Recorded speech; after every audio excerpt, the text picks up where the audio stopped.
Welcome back to the On Deck Circle podcast. I am your host, handsome, ready to roll Nick Z, with my beautiful co-host Jason today. Jason, how are you?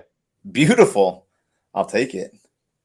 Jason, back by popular demand, we have the one and only Dap Scout here to join us again. Dap, come on in, open up that door. There he is. How are you? Oh, Ben, are you kidding me? This is the highlight of my just everything. I mean, you invited me back. You had your agent call my agent. I couldn't be more excited. Thank you so much for having me back. Thank you for coming back. I didn't think you were going to because I didn't know if you had fun the last time, but I think you had too much fun. I think the three of us had too much fun. Yeah. Yes, I agree with that. I don't know how much baseball, tips we were giving out, but we definitely were having a blast. Yeah. All right. And back by popular demand is the cold open question of the week. I've been told that the last time you were here, it was not good. So. I didn't mind it. It was just the fact that you didn't answer it. That was my problem. Reese came out and said that was way too broad of a question. Yes. Okay. Whatever. So this is more of a this or that. Okay. Here we go. Sunday night baseball game, Red Sox versus Yankees, or watch Oppenheimer. Ready, set, go.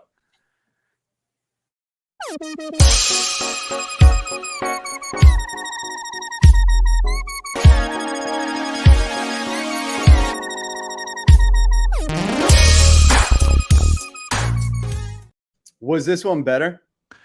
I mean, it's easier. I mean, because the other one actually had, right answer, some answers that you had to come up with. Yep. And watching Jason just kind of flounder around while he was trying to think about like guest star in a show, and he was sweating, and it just looked bad. I mean, this one, has the answer built in, so you can't really mess it up. But I mean, honestly, I am only halfway through Barbenheimer. I have the Barbie part, not the Oppenheimer part. And if I have I got two girls, two daughters. So of course I saw Barbie. I've seen it twice actually. Barbie was good. Oh yeah, I mean, I laughed. I mean, hey, you know what? And it was a cool audience too. I mean, everybody was kind of dressed up, did their thing. And I was there vibing it. Hey, and I had pizza and I was good.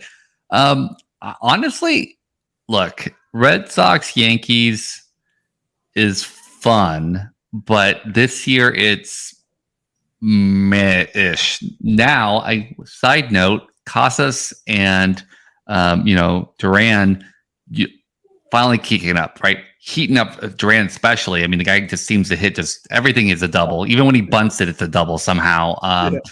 Watching him play is amazing. And the reclamation project that has occurred there he was just, kick the bum off the team last year after the missed ball to now, he's must watch TV.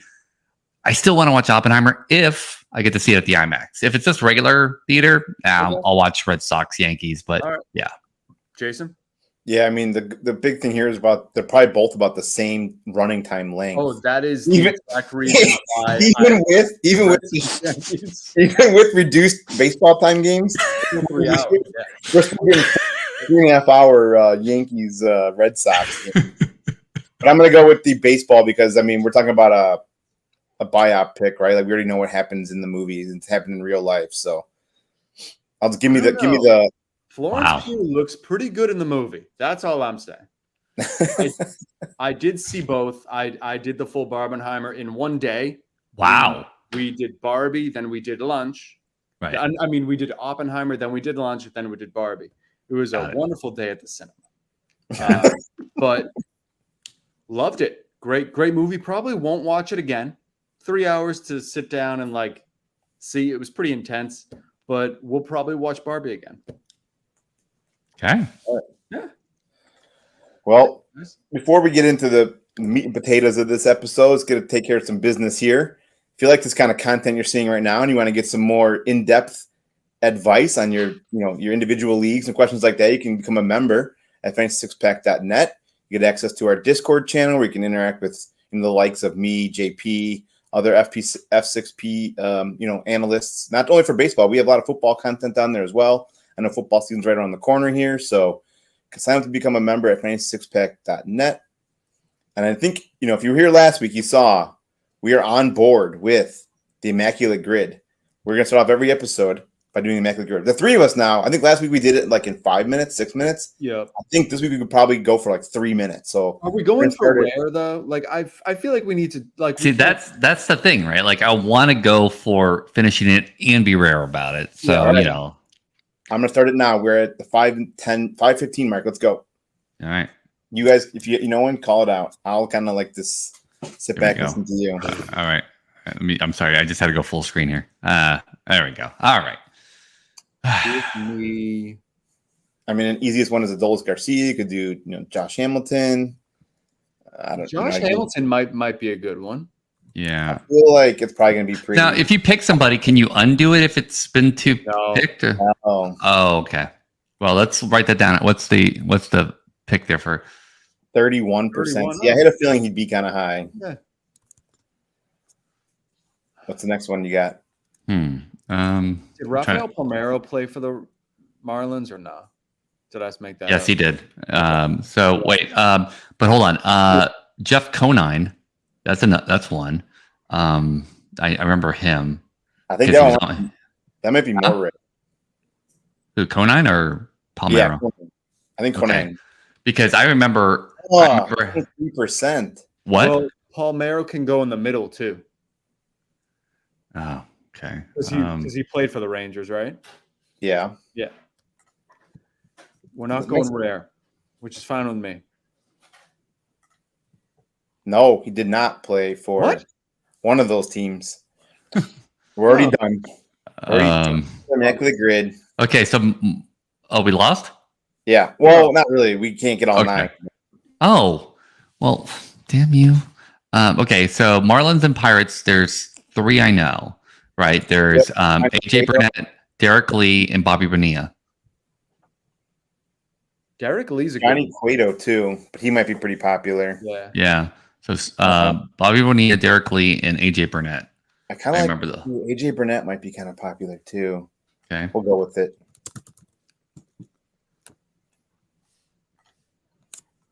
My screen keep messing up every time that happens. 18. That's not bad. All right, let's see. I mean, the 100 RBI seasons are pretty easy. Those are hard to get rare as because there's just not a lot of them sometimes. The statistical category. Yeah, but if you're thinking about, I mean, everybody's gonna pick Bonds, of course. But I'm wondering if anybody remembers Jason Bay. The reason I remember Jason Bay is because he went to go play for Oakland. And the Red Sox. Yeah, and the Red Sox, right? And we go way back. We go Honus or Honus, is it? Okay, nice one with Jason Bay. 7%. All right. I just remember him because I wanted him to play for the A's, and then of course as he came over, and then he killed us. All right, so we only got 4 left. Did you pick? All right, so Ranger Marlin.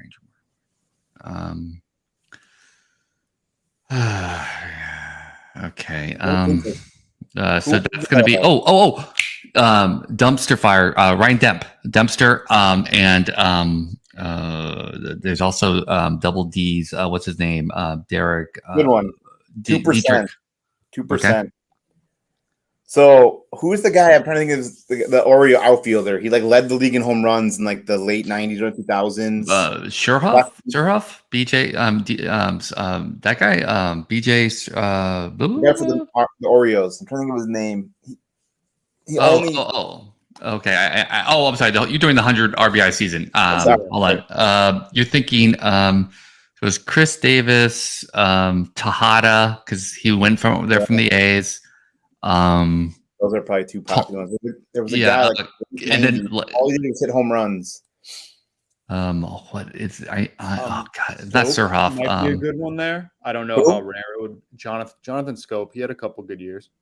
Yeah, but he's recent. You can go further back though, because then it'd be like, oh yeah, it is BJ Surhoff. Yeah, BJ Surhoff. Yeah, I was thinking it's DJ. It's BJ. I was typing him in to make sure I spelled it right. Surhoff. Oh, yeah. Six. Yeah, because I'm picking people for my '90s fantasy baseball team when I was in college. All right, what do we got left? 2 left. Kansas City Royals. Yeah. All right, so Orioles, Kansas City. All right, Johnny Damon. Carlos Santana, but that's pretty recent, so I feel like that might be pretty high. Did Carlos Johnny Damon? Okay, hold on. It's or was it? Johnny Damon, I think, didn't he play for the Orioles for like a season? That's what I'm thinking, because right at the end he kind of just, he played for anybody. Yeah. Okay. Tejada played. I know Tejada did for the Royals. Yeah. Royals and the Orioles. 1 year. 12%. All right, which one are we going to do next? We can only get one more. All right, the Rangers and Kansas City should be easy. All right. All right. We're at the 5-minute mark, so give me Jason Kendall, top left. There you go. We'll just take it. It won't be rare, but we'll take it. We can't even complete it anyway, so 203, not awful. What's the standard score here? I don't even know. I don't know. I think the lower the rarity, the better. Yeah. Got it. Okay, so we suck then. Got it. I rolled this Chapman, dude. That's one we could have had. Oh yeah. 09 was the most popular for Baltimore, Miami. See, Carson kind of knew was going to be the most. Wow. Look at that. Chris Davis, I knew was going to be pretty high. Yeah. All right. Well, hey. There we go. What was that? 1 and 1. 1 win, 1 loss. I could have swore Palmeiro played for the Marlins at one point. Yeah, I thought so for sure. I would have. He definitely played for the Rangers. So yeah. But did he play? You know what? Did he play for Tampa Bay? Not the Marlins, but he played for the Tampa Bay. Maybe. I think that's what he did. I think he played for Tampa Bay. I remember him in Florida for sure. During his, post. I did not use steroids, but I totally did. All right, no problem. No, just Chicago, Texas, Baltimore and Texas, the only ones really. Really? Yeah. Crazy. I'm glad that you agreed with me though, so that I'm not crazy. It's not just your fault. It's funny to me that I can fill out some of these things just because I had the player in fantasy baseball. Yeah. I'm like, oh yeah, I remember BJ Surhoff because I traded for him in the 90s. He was going crazy. All right. Well, yesterday was the trade deadline. Another good one. I feel like sometimes, some of these seasons go by and there's just not a lot of movement. I feel like, I don't remember most recently, but I feel like even last year was kind of a dud season. But right, a lot of action yesterday.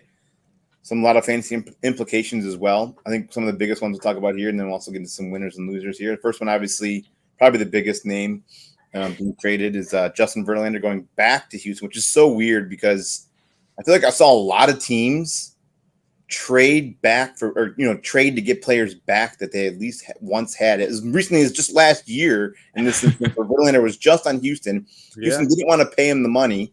And here they are trading back from having, seller's remorse or whatever you want to call it. Right. Sounds like they instantly regretted letting him walk. Right.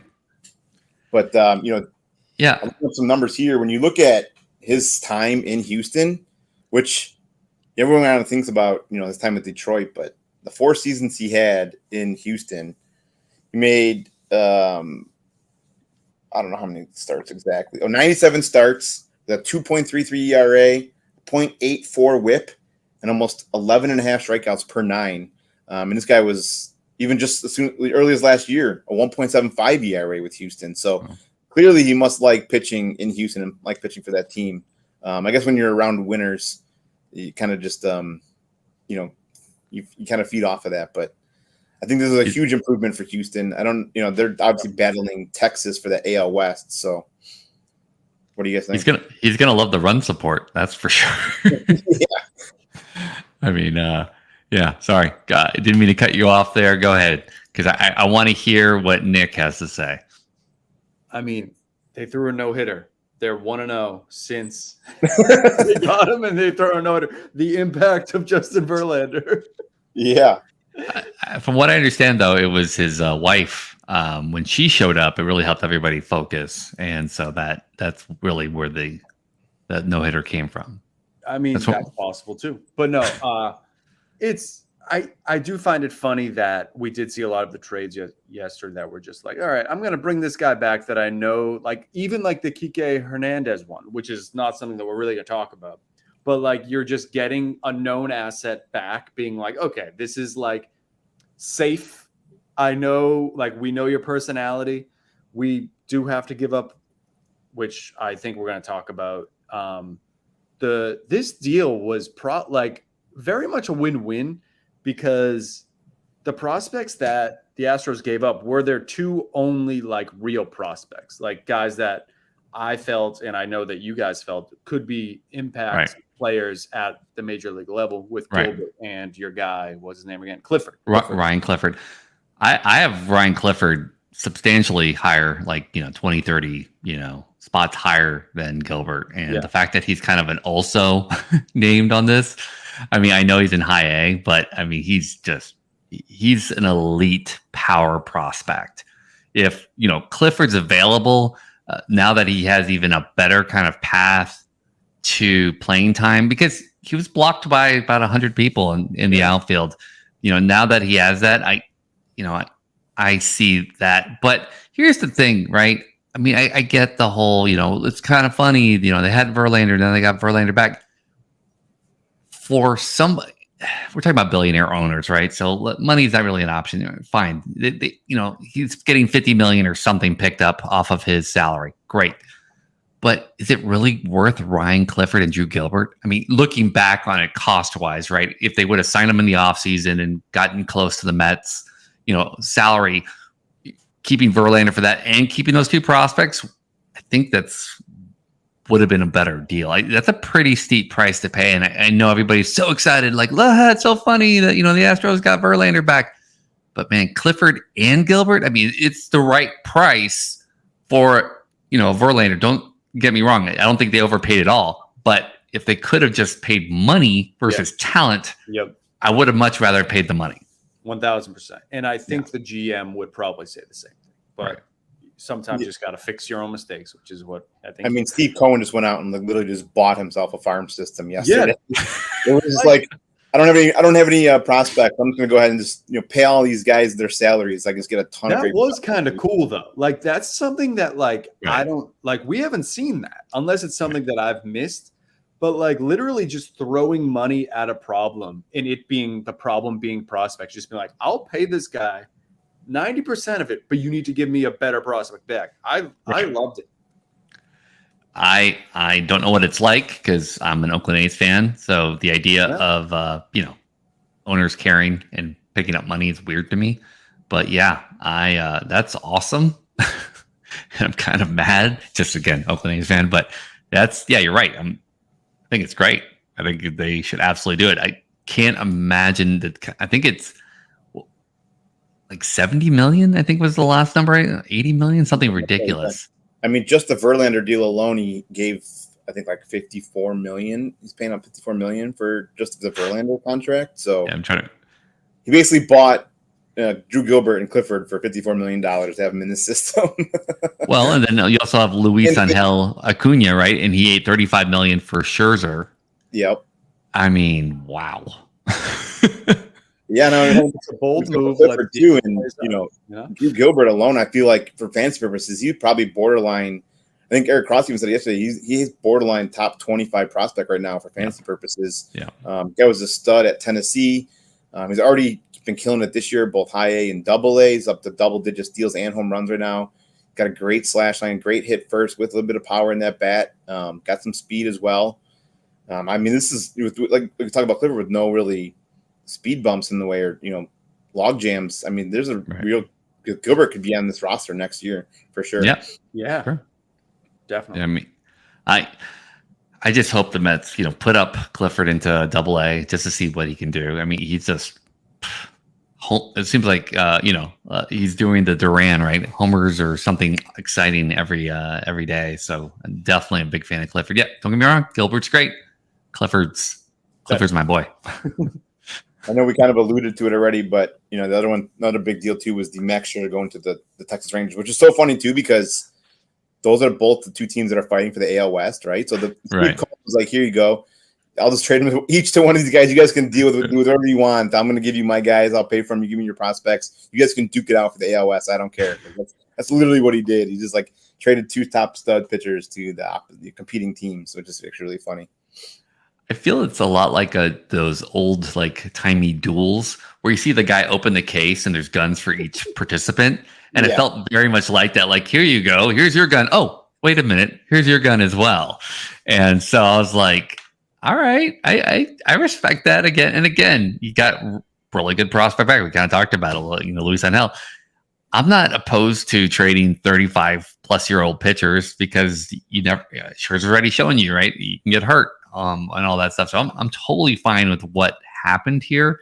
And I totally respect Scherzer for saying, look, they told me they're going to rebuild at least for this year and next year. So, yeah, absolutely bolt out of there.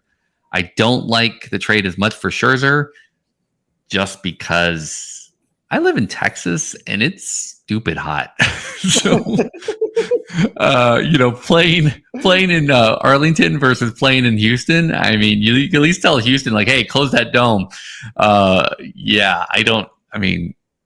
Yay. But other than that, hey, look, he's got a good team around him, all that fun stuff. But yeah, I don't, just from a climate perspective, I don't know if I want that.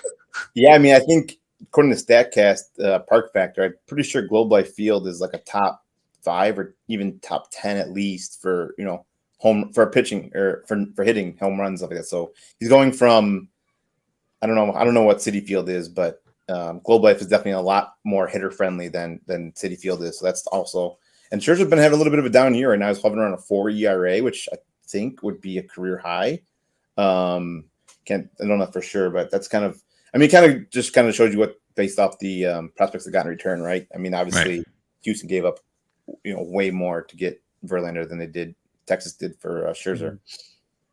Which, don't get me wrong, Acuna, which is Ronald's younger brother, is no slouch either. I mean, he's just been a slow grind. He was signed as an international free agent, I think at like age 17 or whatever they get signed at that age from the international pool. But he's been kind of a slow developing prospect, but he's starting to come into his own here, and he could end up being another great piece for the Mets organization that they got going right now. Yeah, for them to not touch Walcott, which is like the big name now in the Ranger system, is great for the Rangers because just like ceiling wise, I feel like everybody's kind of like cooled on, at least in like the dynasty community. Right. Hey, what's up? None. Welcome. At least the dynasty community is kind of cooled on Acuna, and Walcott's the like more of the flavor of the month, I guess you could say. So at least this seems like a better trade than trading. Because there was a hug watch for Walcott because he got pulled, and then like a pitcher got scratched, but then he didn't really get scratched. It was a fun ride for like once you see that first pass and tweet that's like Scherzer's getting traded to the Rangers. You're like, okay. So then you just refresh. It was a thrill of a day. So you asked about the parks, Jason. So according to Baseball Savant, over the last 2 years, the Rangers Globe Life Field is top 10 worst. I guess top 10 most friendly hitting at number 9, while the Astros are at number 19. So definitely, again, make it inside, turn on the AC, and also you get a better park. So Verlander definitely got the better of the deal, I have to say, from that perspective. Yeah, absolutely. This one was kind of a shock. It kind of came in at the last minute. You always get those last minute deals. There was no rumblings about this at all. And then at 4:55 or something, it was Craig Mish on Twitter, who's like the beat writer for the Marlins. Josh Bell acquired from the Cleveland. I was like, what? This is it's kind of weird too, because Bell's just kind of like just getting passed around. I don't want to use too many profane I don't know, similes or but he's been going around. He's going to become an immaculate grid cheat code here pretty soon, man. I mean, this is like his 5th team in 4 years now, I think. I think this was not to get too deep outside of just the Josh Bell news, but I thought Marlins did a really good job on what they were doing. Adding Josh Bell at first base for them is huge. They've been really playing well this year, and the problem though is they're into the same division as the Braves, right? So I don't know. Right now they're just kind of competing for a playoff spot, a wild card spot, which seems to be pretty much wide open now. especially with that additional wild card spot in baseball now. I thought this was a great deal for Miami. What do you guys think? Yeah, this was definitely one where that I did the scroll and then like kept doing the refresh, and then I saw Cleo Watson's name, and I don't know if I love this because Watson kind of had a tough beginning with the Marlins. I feel like there was some character problems. Whatever. He was an 18-year-old kid that just got a shit ton of money. So like I totally understand a character issue. But this year he really started to put things together, and I don't know if trading him plus for a 31-year-old first baseman that like isn't a power hitter and he's more of just like a contact guy is worth it. I don't like this at all for the Marlins, but especially because like you said, they're not going to win the division. They're not going to win the World Series. I can guarantee you right now the Marlins will not win the World Series this year, and Josh Bell will never contribute to them winning the World Series. And Cleo Watson may have been able to do that. Just a heads up, this is his 5th team in 3 years. Yep. Yeah, I was giving you the other thing. And Nang doesn't miss. She's up there with almost the Rays now.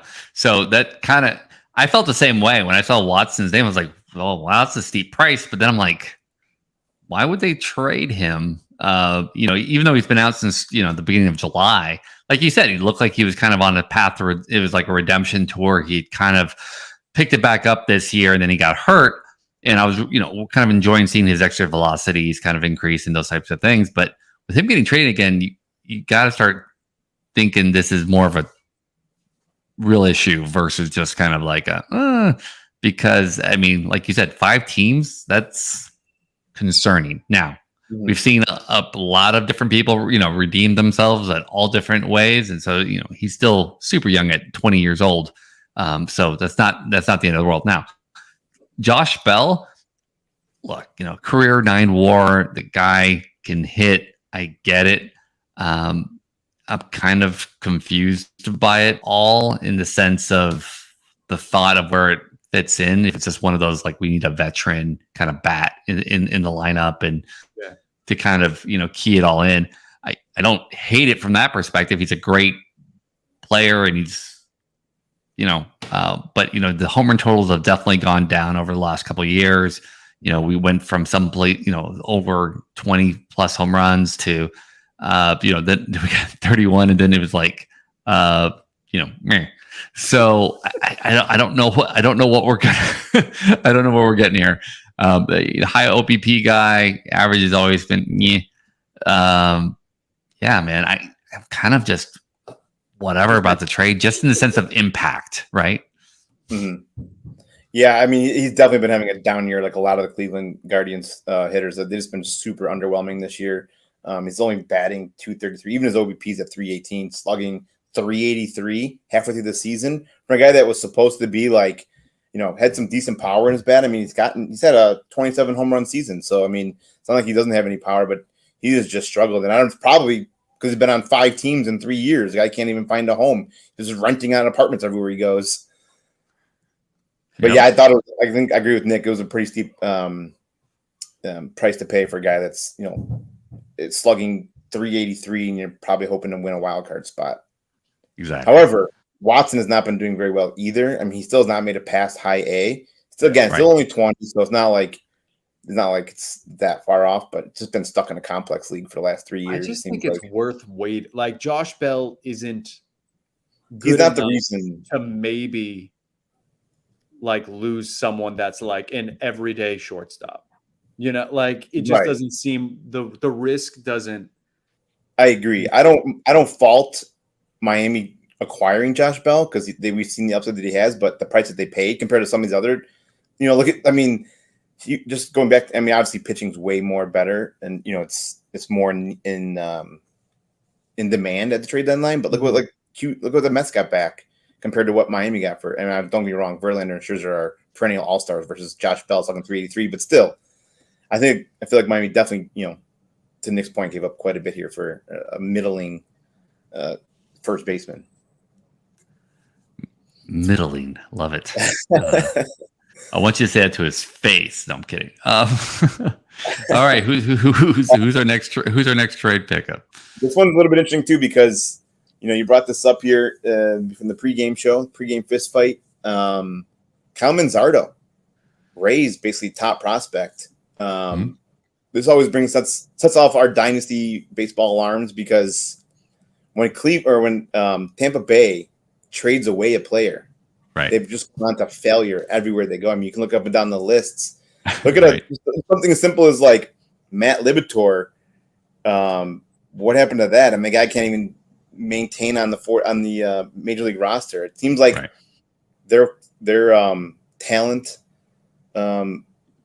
I don't trust the scouting department or whatever. They got I saw someone talking about, made a little joke yesterday. Like they think they gave up Luis Patino for cash, which how the mighty have fallen. They're going to take that cash that they got from the White Sox, hire 2 new front office guys that'll find 4 more players just like Luis Patino. They're going to pay for some software that's going to find the I had no idea that he got traded. Oh yeah, yeah. But I mean, Oh, God. he's been terrible this year. I mean, he's been getting lit up, and not just. I mean, they tried short relief, they tried long relief, they tried piggyback. And I mean, it's home runs. It's not even like cute. Like he's just getting killed. And that's that crazy. Mighty have fallen. Yeah, I mean, he was top 20 there, wasn't he? I mean, it just feels like the number one pitching prospect at one point. There you go. I think wild. Wow, cool. Yeah, and this could have been a predecessor to the Josh Bell trade. This happened days before, right? So once they landed Manzardo, that's probably what made Josh Bell expendable. It made more sense. Like I think I don't want to get ahead of ourselves, but the Guardians really kind of were big winners for me. Just getting Manzardo, getting Watson, getting just like controllable pieces because and what is funny is they could still win the division. They could. I mean, it's not saying much because that division is garbage.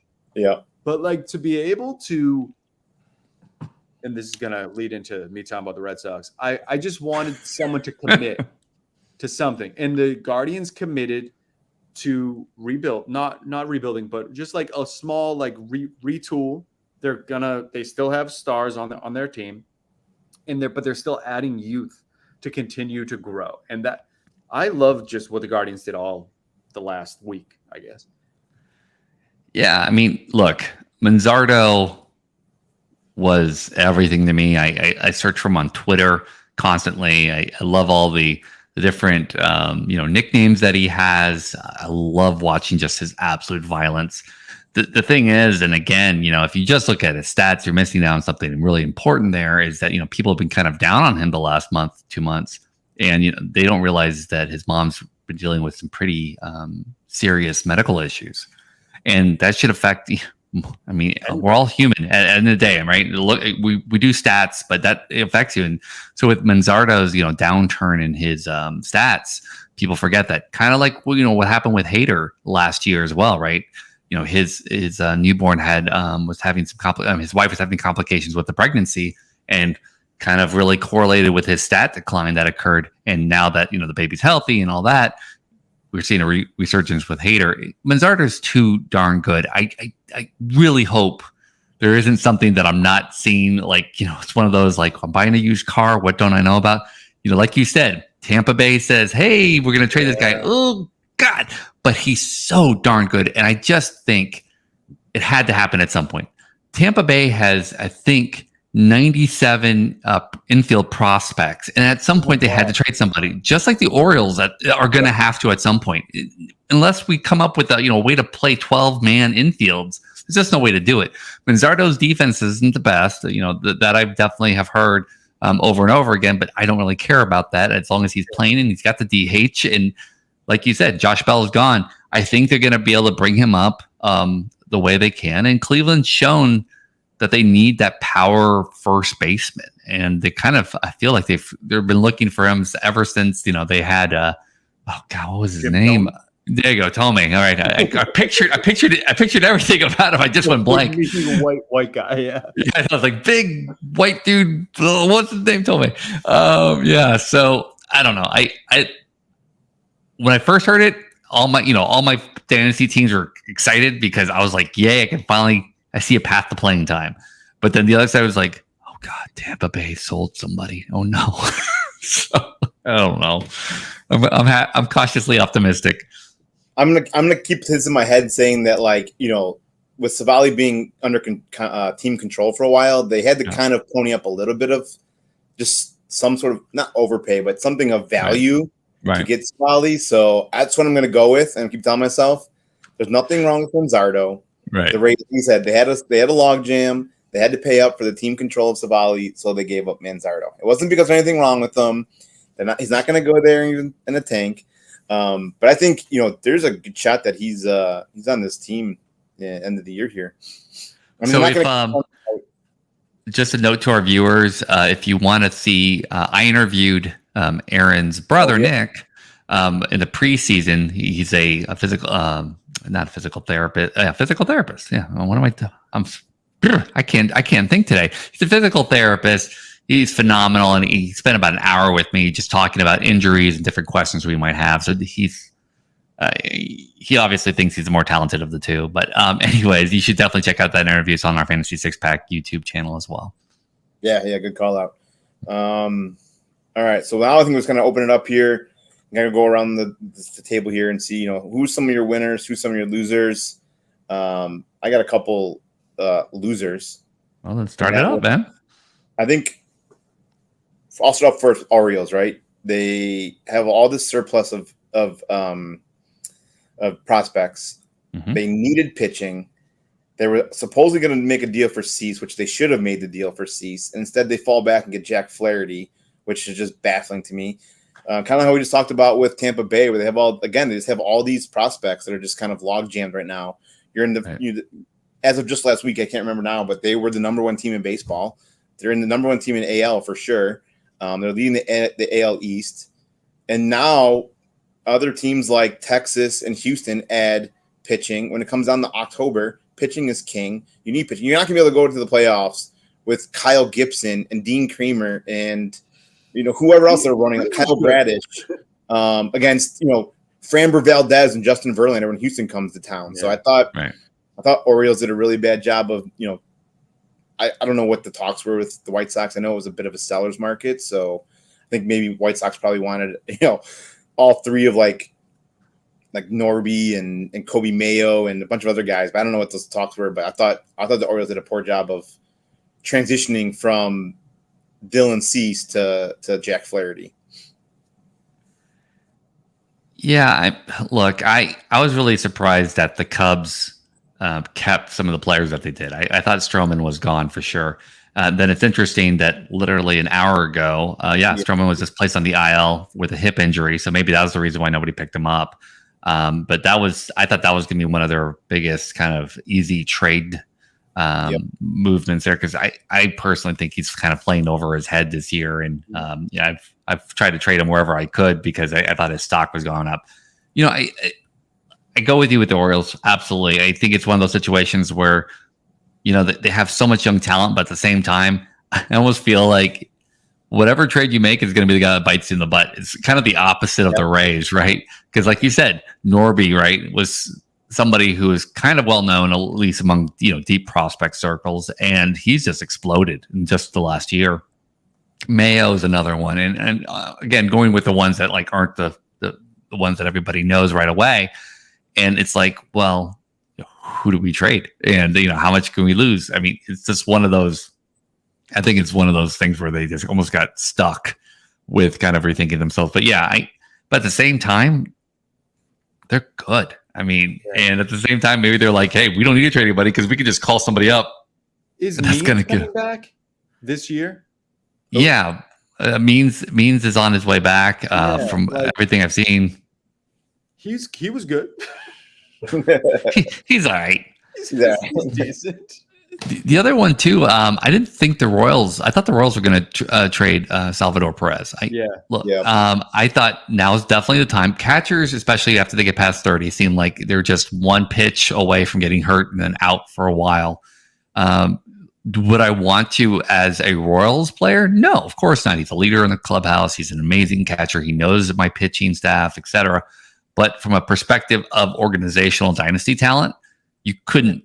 You're going to start seeing a decline, I think, with a Perez trade, and I just expected them to kind of make that decision. And I really expect, honestly, all the AL Central. I don't think anybody really kind of stood out. Yes, Guardians made some moves, whatever, but I don't really think anybody really stood out when that's such a winnable division. I was really expecting somebody to just be like, here are chips. We're going to take it. And I felt like there was some moves, but not the, hey, we're going for this type thing. Yeah. I was disappointed in the Reds. Just like, especially with what we saw yesterday after I don't know what time that game was, but Lively gave up 13 earned runs. Yep. And there's another thing, fucking Heim Bloom, man. So help me God. I don't know. No, I don't know where it is. It is put away. Do you guys know what he said in his post-deadline presser? No. Please let us know. He played the underdog card. You cannot play the underdog card if you work for the Boston Red Sox. We are never underdog. You can pay whatever you want to any player. And he was just like, well, I kind of like the underdog identity that we're going with. They traded for Urias, which is fine. I actually really like that, just like a buy low thing. But like we can't. Devers literally asked them to trade for a pitcher. You just gave this guy a bag. You're telling me you couldn't give up a better prospect for Rich Hill than the Padres? I don't care who you traded for. Just be like, hey, Rafael, we got you a pitcher. It's Rich Hill. It's kind of shitty. But just something, it was too much in the middle for me. Either sell Paxton and Duvall or go get someone to pitch so we don't have two openers. One opener, fine. Two, no. But I do like what the Guardians did. I thought quietly too the Brewers, as much as it pains me because a couple trying to chase the Brewers, I thought they did a really nice job of just adding that. There's always those guys that are just like under the radar. You get Chafin, you get Carlos Santana, you get Mark Canha. These are guys that are just going to fit perfectly into that lineup. They got that perfect. I feel like Milwaukee had that really good mix of like young talent that they got coming through right now with like Terang, Sal Frelick, and Joey Weimer, and now you have these veterans like Santana that knows how to get on base. The pitching staff is already really good. Corbin Burns, I think Woodruff is due back soon. I thought they pretty much supplanted their flag as the NL Central winners with those deals they made yesterday, within the last week, I should say. Yeah.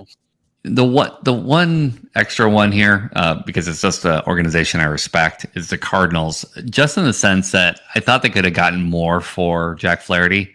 I'm glad they kind of traded him. I have too much Jack Flaherty, which means I have him at least in one league because he is not the guy from 4 years ago. If you ever think, he's definitely a ticking time bomb. He could literally go no hitter or 15 earned runs. You just don't know what you're going to get. Or he could do, which he's done plenty, where he gives up like 3 earned runs, but 0 strikeouts. Like it's just a mishmash. And then of course he'll be out because he has a shoulder injury. He's been a mess for quite some time. And I feel like they could have still gotten more just because of how, pitcher shallow this trade deadline was. Drew Rom, okay. I know Preto is, I think it was like top 15, top 10. Showalter. Yeah, and that's I figured you were gonna you like Coach's sons, huh? I do. You're like, oh, the lineage, I love him, Showalter. Draft him everywhere. Yeah. Oh, I know the last name. I know that last name. Yeah, trade him. Is that actually him? Is it his son? I believe it is not only his son, it is his favorite son of all his sons. Well, yeah. The favorite is his only son. Wow, that's pretty cool. I thought another funny thing that happened yesterday too was I don't know if I guess maybe a loser. Both Detroit and Eduardo Rodriguez giving the big FU to play a deal in place, and he's got a 10. That was awesome. He's like, no, man, I'm going to sit here. I'm going to take your money. I'm going to pitch for this last place team in Detroit.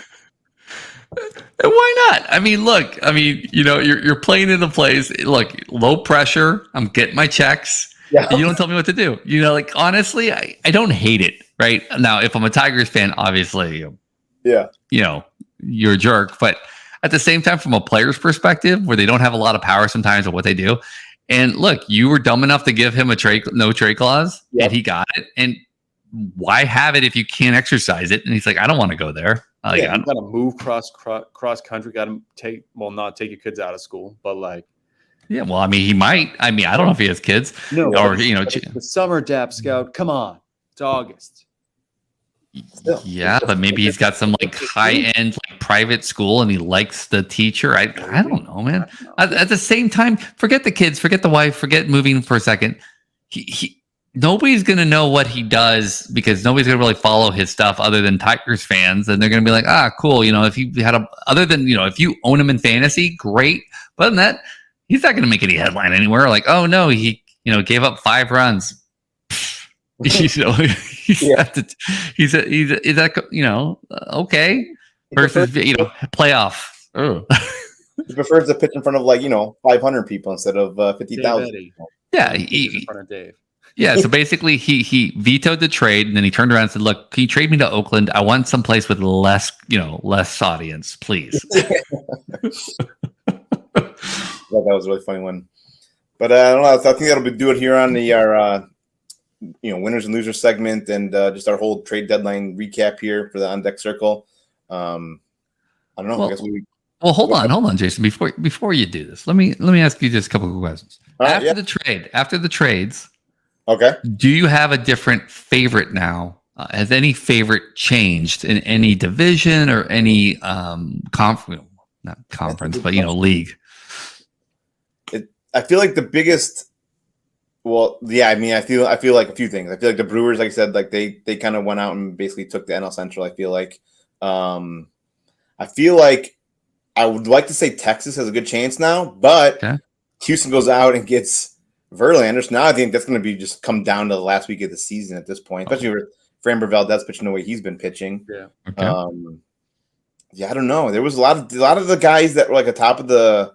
I feel like a lot of the first place teams made the moves, but then nobody really in like second and third place made a ton of moves other than like the Cubs, and that was basically it. I mean, Miami, but all right, Nick, what do you think? The Braves are still going to win the World Series. That's all. No. Another deep analysis by Nick. Thank you for showing. I also really enjoy the Rays, and they didn't do that much other than Savali, which is very, very big. But between them and the Orioles, I think the Rays will win the AL East, and that very well might be because of the whole not going all in for Cease and getting Jack Flaherty when they kind of went all in and got Savali. So I guess it would be the Rays. Wait, are you telling me that you don't think Paul DeJong is going to help the Blue Jays? I mean, it's Paul DeJong and Bichette. I mean, it's basically. If I put up, Bichette just went on the IL, so now that deal's looking huge. Well, right, but they're thinking that's what was the. They kind of knew that Bichette was hurt, and I'm just saying that if I put up Bichette's stats and DeJong's stats, I mean, do you see a difference? I mean, come on, it's the same player. Yeah, I agree. I think this is the most conservative deadline I can remember in a while, where like nobody felt like they made a big we're going for it. That was outside, like you said, like outside the top hitters, and nobody really. I felt like really made that big splash where you're just like, oh, okay, I guess they are going for it, or whatever. Everybody kind of sold that we thought was going to sell, and I'm more disappointed by the lack of moves than I am by any move, and I can't really think of anybody like, oh yeah. You're right. I think Braves are still where they need to be. The Rays didn't really hurt anything. Didn't really give up too much, although Manzardo is a pretty big piece. The Orioles kind of are the Orioles. So like you said, their second, Nick, are they expecting some of this pitching to come back that's on the injured list? Are they going to call some other people? Because we're going to have a lot of people hitting innings limits here pretty soon. A lot of these rookies that we've been relying on, the Bradleys of the world and things of that nature, are going to be hitting innings limits pretty much the next couple of weeks. So it's going to be really interesting to see are they going to call the next guy up, or are they going to bring somebody that was a long reliever or a long man? Is he going to be the guy that joins the rotation? So that's going to be kind of the real interesting move, not only from, real baseball, but also from the fantasy perspective. Taj Bradley's been great, but innings limit, and other players like that have only pitched 100, maybe 110 innings. They're definitely not going to get pushed further than 10, 20% increase in innings limits. Yeah, and the Mariners, I forgot the Mariners became sellers too. I think after they saw what Houston and Texas did, they're like, well, we're only 4 games back, but I don't see anything really happening here. Let's just sell off some pieces here while we can. That, what? Thanks for bringing it up. That was surprising to me. I really was expecting it. And I guess they're thinking like, hey, we're going to do it next year. But from a fan base, and more importantly, from a players' clubhouse perspective, I mean, how disappointing is that? Where they're just like, nah. It was shocking to me. I thought for sure they were like, I mean, don't get me wrong. There's 2 teams in front of you, right? It always makes it harder when there's 2 teams in front of you. But still, I think they just saw the moves that happened in the division, and they're like, well, we're done. Yeah, I'd not expect them to sell. I'm gonna head out. Next pitching us. Oh! I thought that was a joke about Seattle. You're actually heading. No, okay. That was okay. We both understood as 2 different things. I thought it was a joke about Seattle, and Jason's like, "Oh, he's leaving." He was like, "I got to go, guys. I got to go to the bathroom really bad, guys. Sorry, I got to go." No, and from again, from just a closer perspective, right? Sewell's great, and don't get me wrong, but I thought for sure that the Mariners kind of cleaned up on that. I'm not a big believer in closers in general. If you just look back on yes, the Cubs won the World Series, but what they had to give up for Chapman ended up, really helping the Yankees, and they're still helping the Yankees with that trade. But, Sewell's great, but Munoz, right? Andres Munoz, his stock just through the roof. If you weren't already thinking that he was great, they were like, take over the reins, buddy. You're now our closer. So if you're in a saves only league, well, you should have already had him, especially if you're in saves and holds. But if you're a saves only league, if he's available, grab him, because that's definitely a guy that's going to be enjoying the after trade push. And not just rest this year, he might even slip right into that closer role for next year as well, as long as pending any offseason deals or signings. Right. I mean, he could be their closer for the future for sure. Yeah, definitely. And he should. I mean, honestly, he should have been. But I mean, what great away from the Mariners' perspective. I almost wonder if they're just like, wow, we got this package coming in for the Diamondbacks. Well, we weren't thinking about selling, but maybe we should. And that's okay. Yeah, like you said, they're two teams back, but man, Julio Rodriguez, you want to enjoy every second you got that guy on your team. He's very good. Yeah, please. I hope they don't turn into the Angels. Let's put it that way, where they just absolutely squander talent for 10 years. So I hope they build around him. So we didn't even bring up the Angels. They acquired some guys too, and Giolito getting rocked after today. Yes. That deal happened last week. So it was kind of funny. I was actually at the game prior to Giolito getting dealt. Yeah, I went to a White Sox game. Deal with it. But it was kind of funny. He goes and makes a start for his first start for LA, and just absolutely gets annihilated. And then. But Lopez had a save last night for LA. So it's going to be interesting to see what they do. They do squander talent. Can you imagine having a team with Trout and Ohtani and never making the playoffs? Well, because it's basically Trout and Ohtani and nobody else. And I love how they cut when they got that trade, they just cut Ward. Like, they didn't even trade him. They just cut him.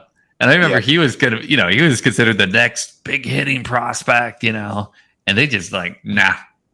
We're not able to get anything for you, buddy. You're on the street. Somebody's gonna pick him up.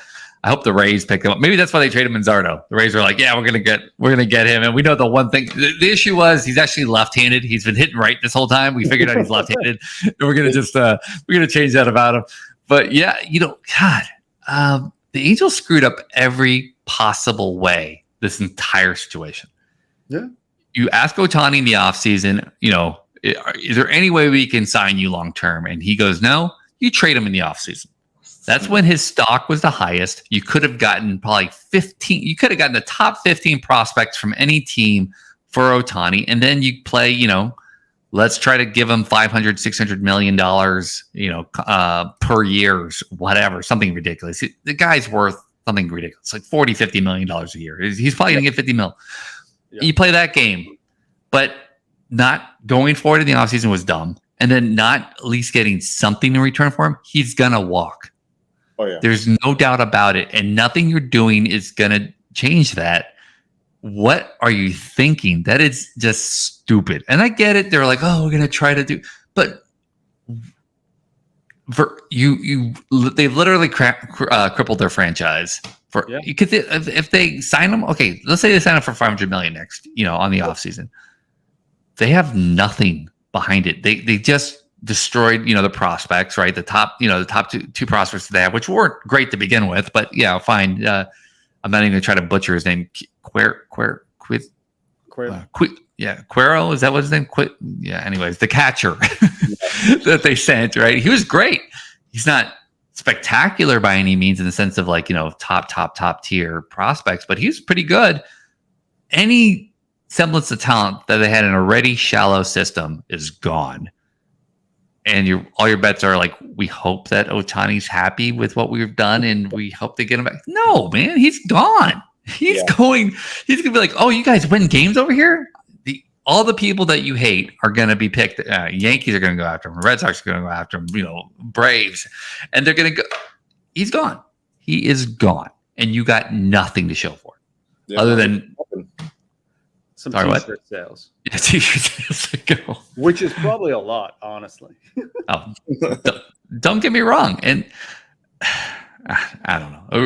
I'm so infuriated by that. I mean, that's something you see some boneheaded fantasy manager do, right? They have a top prospect and I'm going to go for it. And they I'm going to trade, these three players. And you're like, dude, what are you doing? You still need 9 pitchers and you still need, your all these other positions and you've got 3. Yay. Yeah. You're what are you doing, dude? Instead of 4th. Right. Yeah. Moral victory. Awesome. And that's no idea what they're doing there. I unless I'm missing something obvious, I can't understand that at all. No, the only thing I think of is they said, I think they were trying to send him a signal hey, we're not going to trade you. You should reconsider signing here next year because we didn't trade you. That's the only thing I can think of because the dealing somebody and them re-signing back never works. That was never going to be an option. Right. So either deal him in the off season or just keep them like they did and try to re-sign them because you weren't going to get what you're going to get. The price tag would never be high enough in season. Yeah. So yeah, I don't know what they're doing there, and we've been contemplating that team for the last 5-6 years now at least on what they've been trying to do over there in LA. So yeah, we'll chalk them up as a loser for this trade deadline. Perennial loser. Yeah. So the one thing I want to mention, right, just again, things I was reading up, Ohtani's amazing. We're not going to get into stats because I know Nick hates stats. Anything with numbers, he just can't stand it.